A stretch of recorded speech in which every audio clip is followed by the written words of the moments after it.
เห็นอายมาลงแจ้งกูเงียก็เฮงสาวลงแจ้งดีใจนักหนาน้องเป็นสาวมงวาดทรงก็ธรรมดาแม้นผู้ใดสร้างมาองค์แทนเทวานั้นลงมาปั้นสาวเนื้อสนศาสตร์ลาวทุกเผ่าบ้านอยู่ป่าเขาหาไผเราจะมาเทียมปานพบชายคนหนึ่ง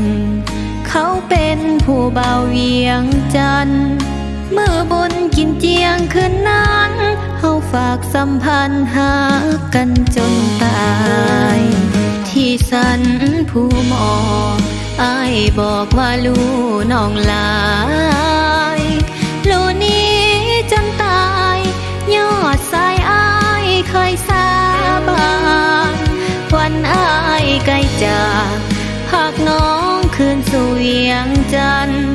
วันหนึ่งให้อายกับหันมาหากันกับสาวเผ่ามองสาวเนื้อเมื่อไกลให้อายเป็นห่วงขออายอย่าลวงน้องให้ลุ่มลงถึงอายใกล้จากหัวใจ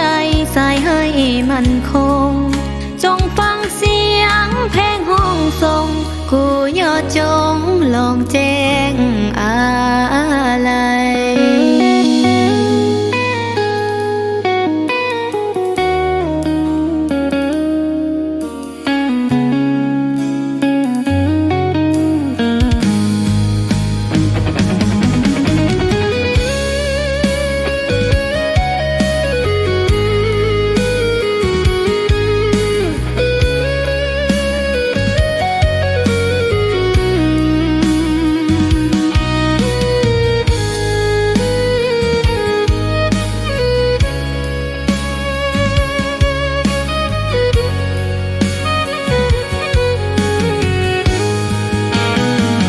ที่สันผู้หมอ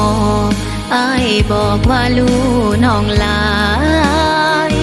ลูนี้จนตายยอดสายอ้ายเคยสาบานวันอ้ายใกล้จาก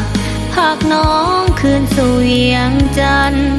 วันหนึ่งให้อายกับหันมาหากันกับสาวเผ่ามองสาวเนื้อเมื่อไกลให้อายเป็นห่วงขออายอย่าลวงน้อ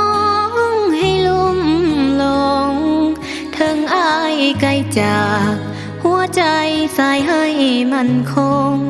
จงฟังเสียงเพลงห้องส่งกูย่อจงลองแจ้งอะไร